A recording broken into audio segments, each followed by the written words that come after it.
If you have ever watched a video explaining why water is wet, you have heard the same sentence. Every channel says it.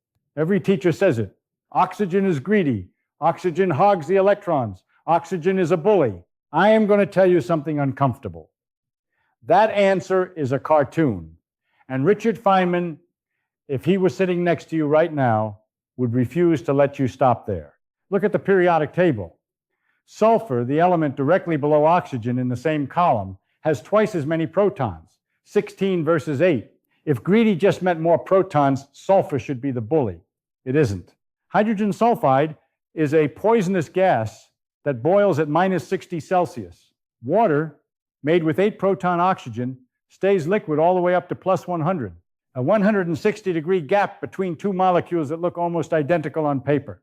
So the question you never got a real answer to is this: what does oxygen have that sulfur doesn't? Last time we talked about terraforming Mars and whether your body can survive on foreign hardware. Tonight we find the final Earth constant. We took for granted the quantum mechanical accident that makes water a liquid instead of a gas at your body temperature. Remove it, and the oceans are clouds. Your blood flashes to steam the instant your heart tries to pump it. The reason is not greed. It is leverage. 8 protons at short range beat 16 protons at long range.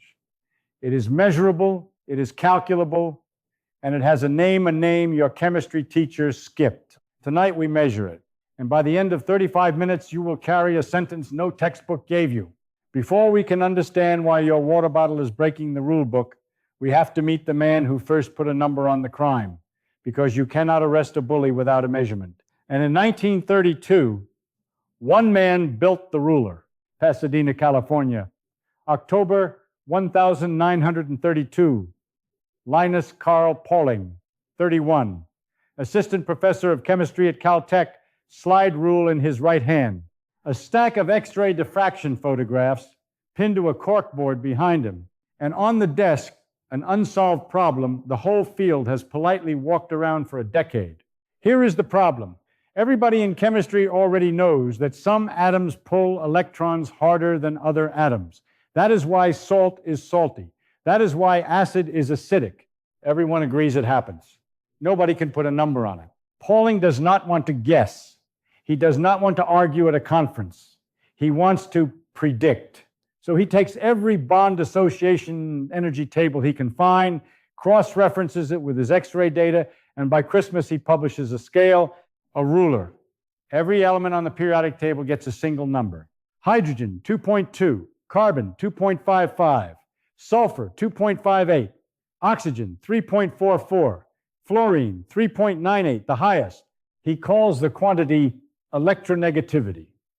And he does it all with paper, chalk, and a sliding piece of bamboo. Citation card, Pauling LJM Chem, SOC, 54, 3,570, 1,932. Stop on 2 of those numbers. Sulfur, 2.58. Oxygen, 3.44. A 0.86 point gap. It looks like nothing. A footnote, a rounding error in a dusty journal. It is not nothing. That 0.86 is the reason your blood is a liquid. That 0.86 is the reason you are alive. Tonight, we unpack exactly why. Pauling gave us a ruler. Now let us act like detectives with it. Because here is what nobody told you in chemistry class. The periodic table is not a chart. It is a crime scene. And group 16 oxygen's vertical column, the so-called chalcogen family, contains a footprint. Somebody has been carefully stepping around for 100 years. Let us line up the suspects. Bottom of the column, hydrogen telluride, H2T. It is a gas. It boils at minus 2 Celsius. 28 Fahrenheit, roughly the temperature of a cold Tuesday in Chicago. One step up. Hydrogen selenide, HAF2, say. Lighter, also a gas, boils at minus 41 Celsius, minus 42 Fahrenheit. One more step up. Hydrogen sulfide, H2S. You have smelled this one. Rotten eggs. Lighter still. Boils at minus 60 Celsius, minus 76 Fahrenheit. See the pattern? Heavier at the bottom, harder to boil. Lighter on top, easier to boil. Clean, boring, obedient trend.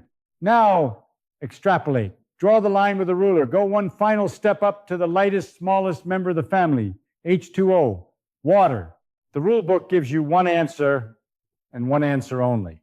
Water should boil at minus 80 degrees Celsius, minus 112 degrees Fahrenheit. You and I both know the answer. You boiled a kettle this morning. Water boils at plus 100 degrees Celsius, plus 212 degrees Fahrenheit. Stop and actually feel that gap for a second. That is a 180-degree error, not 5 degrees, not 20, 100, and 80. That is not a rounding mistake. That is not a footnote. That is nature standing on the desk, screaming that your chart is missing a variable. If your brain just tilted sideways watching me draw a straight line from sulfur to oxygen and land 180 degrees off the target, good. Stay with me. Subscribe. No algorithm games. No smash that bell. No cliffhanger bait.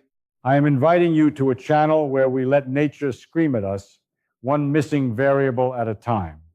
Tonight's variable has a name your chemistry teacher skipped, and we find it next. Last time on this channel, we stood on the rust of a hypothetical Mars and asked a quieter question. If you terraformed that planet tomorrow, built the atmosphere, warmed the core, shielded the sky, would your body still work? We found 5 constants your biology silently depends on: gravity, a magnetic field, a breathable gas, a stable star, a forgiving axial tilt. 5. And I told you at the end of that video that we had quietly skipped the 6th. Tonight, we name it the 6th Earth constant is not gravity, not sunlight, not oxygen. It is the fact that H2O on this planet, at the temperature of your skin, is a liquid. Strip that single fact away, and the other 5 save nothing. Gravity holds down a rock. A magnetic field protects a desert. Oxygen is just a gas. Nobody breathes. Your blood is vapor the instant your heart tries to pump it. Your cells rupture from the inside.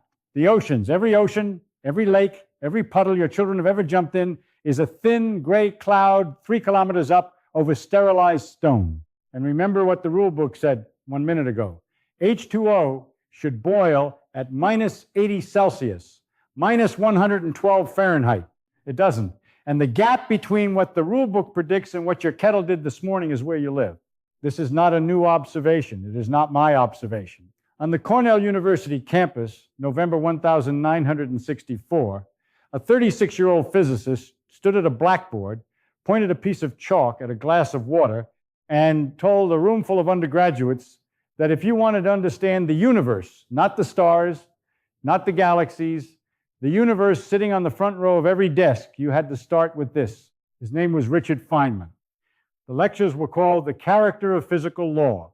And the sentence he said next is the sentence this entire video is built to unpack. He did not start with electronegativity. He did not start with Pauling. He started one layer below that with a sentence so small it fits on a napkin and so heavy it carries your entire species. To hear that sentence, we have to drop down one floor, down to where atoms actually live. If, by some catastrophe, every physics book on Earth were destroyed tomorrow, and you could save one sentence, one single sentence, to hand to whatever generation rebuilds the species, Feynman said in 1964, you should save this one, because every other discovery in physics reconstructs from here. Everything, including why your blood is liquid. Here is the sentence.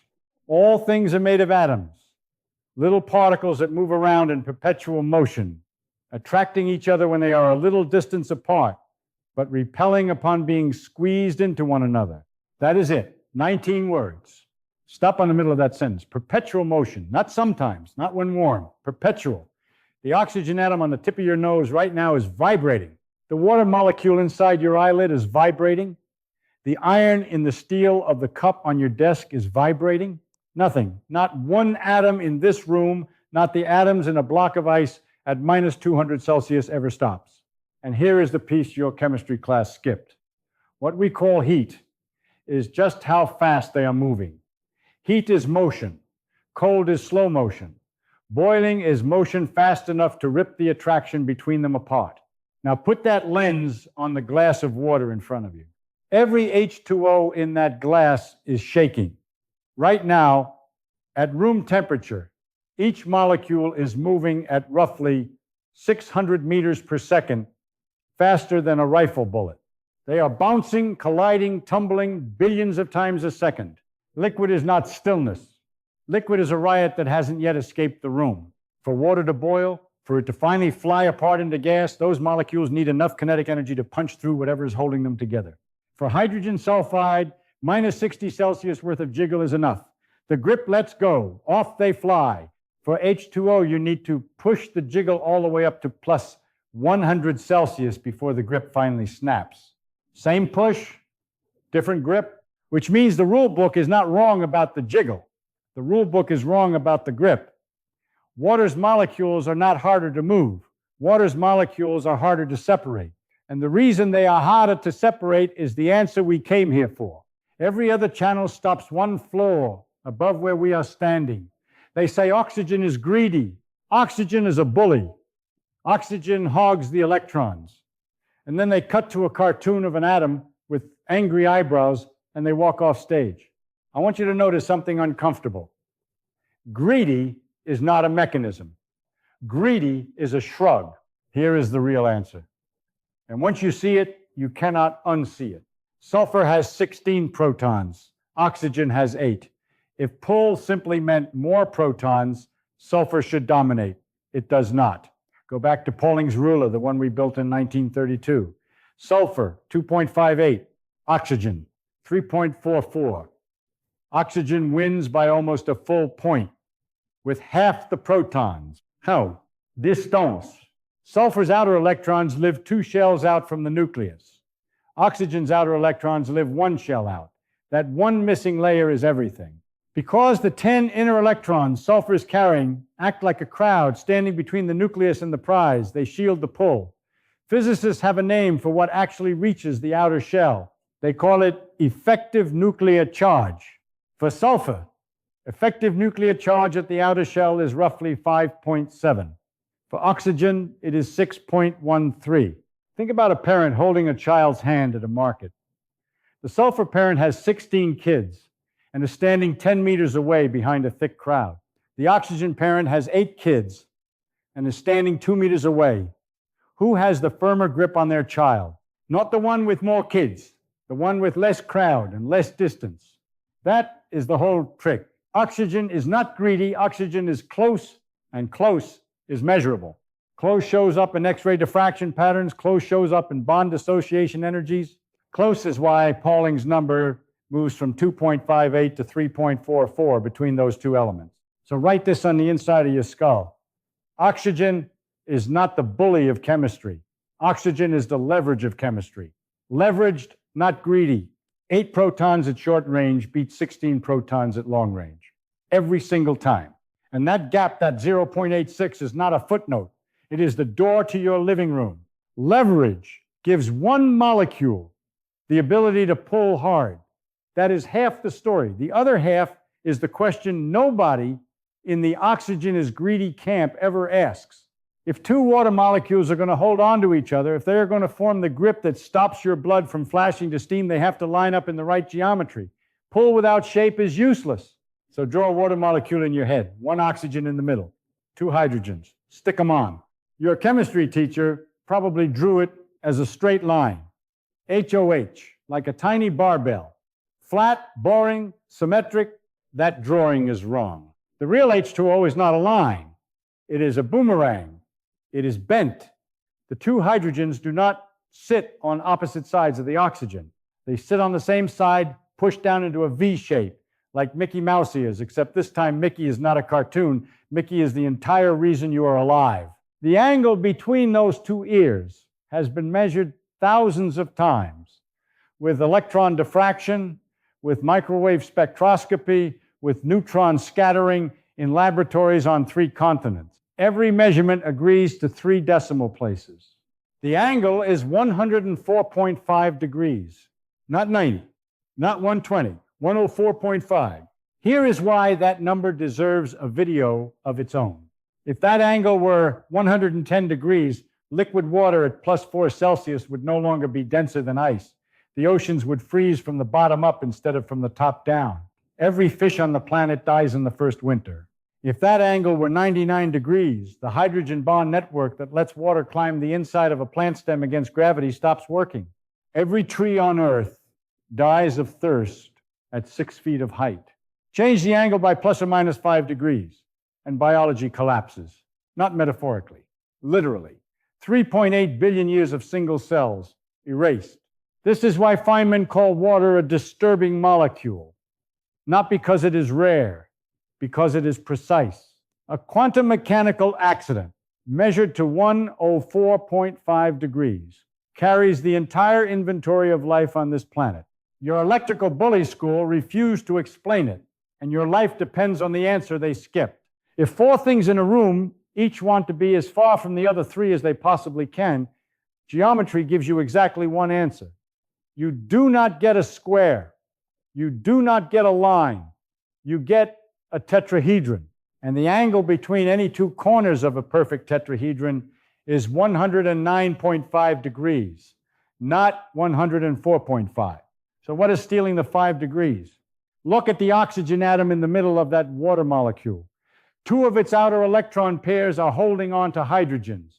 Fine, visible. That is where your chemistry teacher stopped. But oxygen has 4 outer electron pairs, not 2, 4. The other 2 are not bonded to anything. They sit on the oxygen on the far side of the molecule, shoulder to shoulder, shoving. Chemists call them lone pairs. You can think of them as 2 invisible passengers crammed into the back seat of a very small car. And here is what nobody told you in class.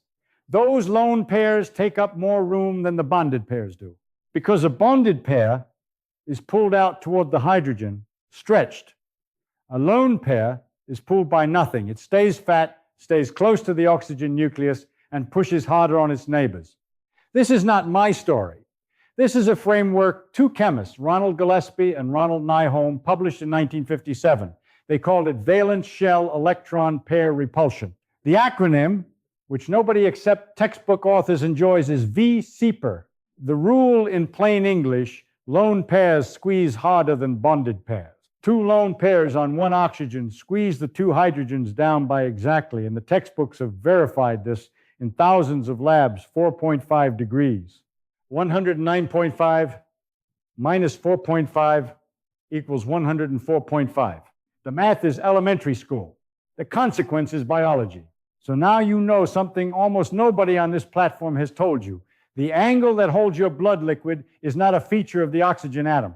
It is a negotiation between 4 electron pairs, 2 of them bonded, 2 of them hidden, fighting for elbow room in a space smaller than a billionth of a meter.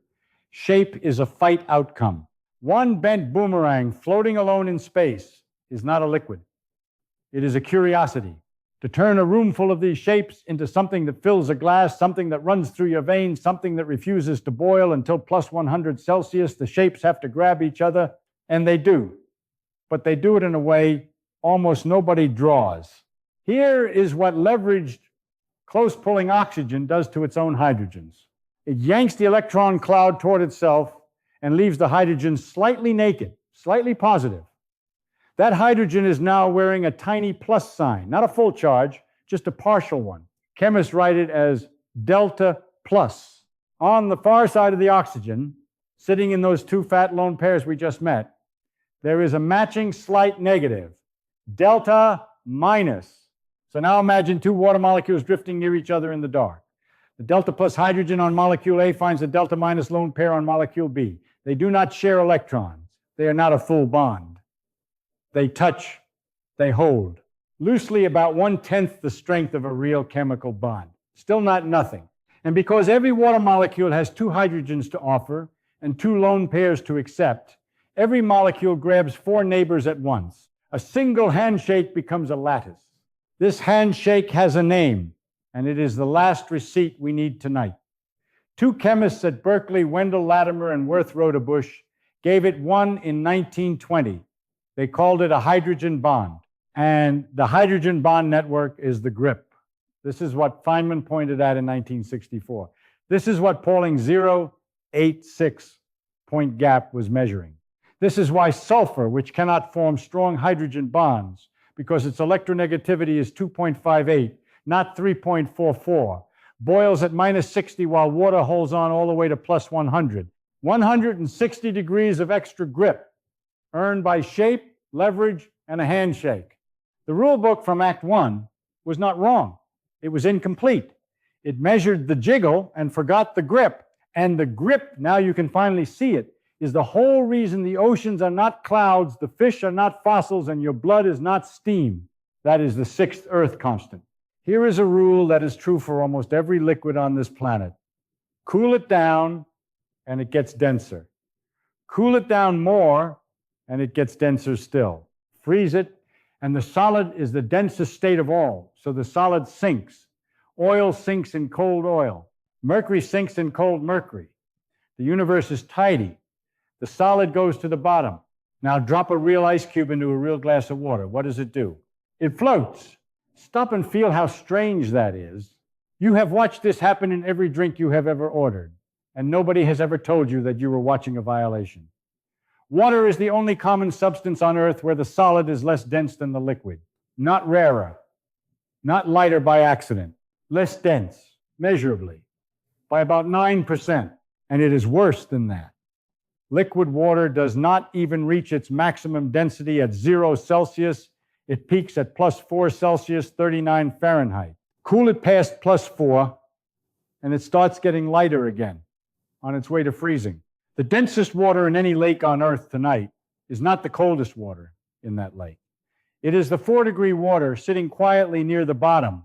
This is not decoration. This is the handshake from 5 minutes ago doing its job. When water freezes, every molecule locks into 4 neighbors through those hydrogen bonds we just named. 4. At 104.5 degrees apart, and to make all 4 handshakes work at the perfect geometry, the molecules have to stand a little further apart than they did in the liquid. The lattice pushes them open. Ice is roomier than water. Ice is less dense than water. Ice floats. 1 accident of angle, 1 handshake of geometry, and the entire history of fish on this planet is allowed to keep breathing under a roof of ice. If that angle were 110 degrees or 99 degrees, the lattice would collapse into something denser than liquid water. Ice would sink. Every lake on Earth would freeze from the bottom up once and never thaw fully again. Every fish under every winter sky dies in the first season. 3.8 billion years. Erased. Second Levin tolerance window, plus V22Ts, 24 to 0, 26 to 30. Take a breath. The oxygen just entered your lungs because a protein called hemoglobin unfolded and refolded around it in the exact way it is shaped to fold, and the only reason that protein can hold that shape is because water molecules are clinging to it at 104.5 degrees in a specific lattice, at a specific density. Change the angle, and the fold is wrong. Change the density, and the fold collapses. A British physical chemist named Felix Franks spent his career measuring what water does inside living things. In his 2000 textbook on water and life, he laid the window out in numbers that should stop you cold. Proteins fold correctly inside a liquid water window of roughly 0 to 40 degrees Celsius, 32 to 104 Fahrenheit. Outside that window, below freezing, above about 45, the lattice breaks, the proteins denature, and the cell dies. 40 degrees. That is the full operating range of carbon-based biology as you know it. Not the boiling range of water, the working range of water inside a living cell. Your body temperature sits at 37 Celsius, 98.6 Fahrenheit. You are living 8 degrees away from the upper wall of the only window this chemistry allows. A single fever of 41 Celsius, 106 Fahrenheit, and the lattice starts to fail. Proteins unfold, cells fail. Now widen the lens.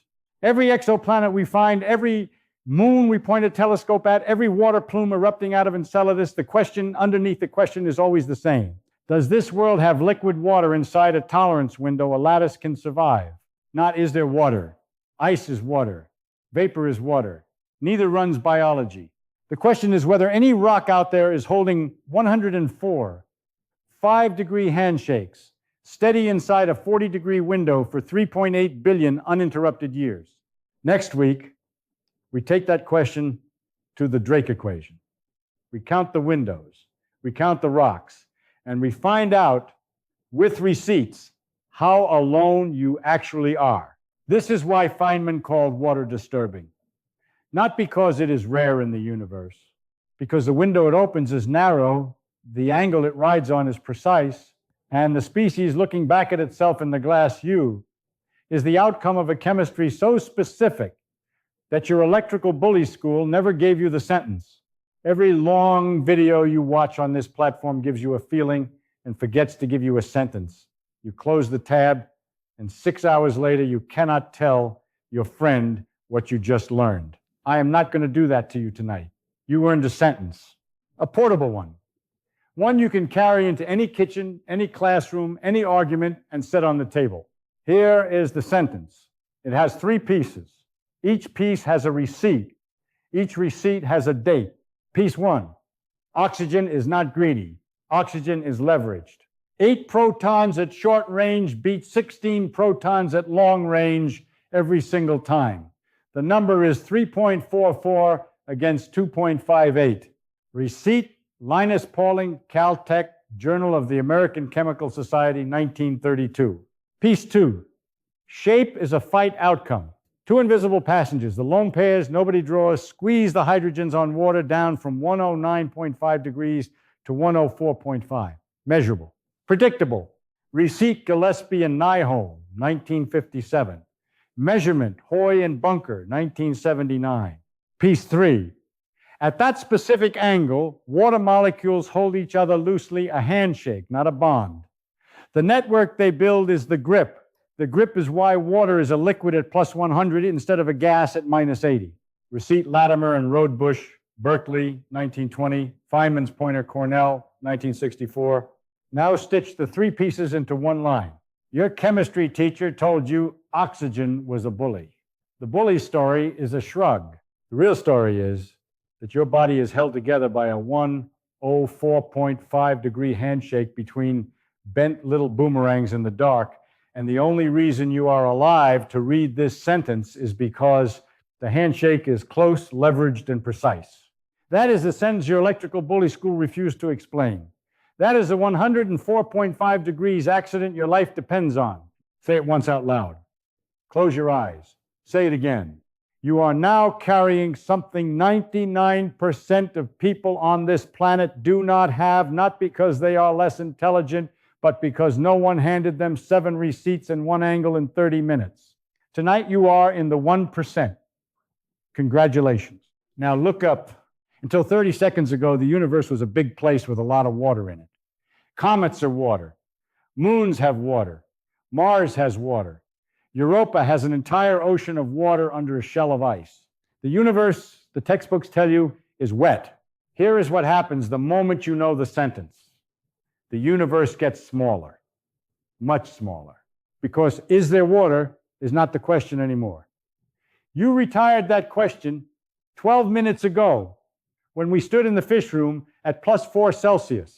The real question is whether any rock in this galaxy is running a hydrogen bond lattice at 104.5 degrees inside a 40-degree tolerance window for 3.8 billion uninterrupted years.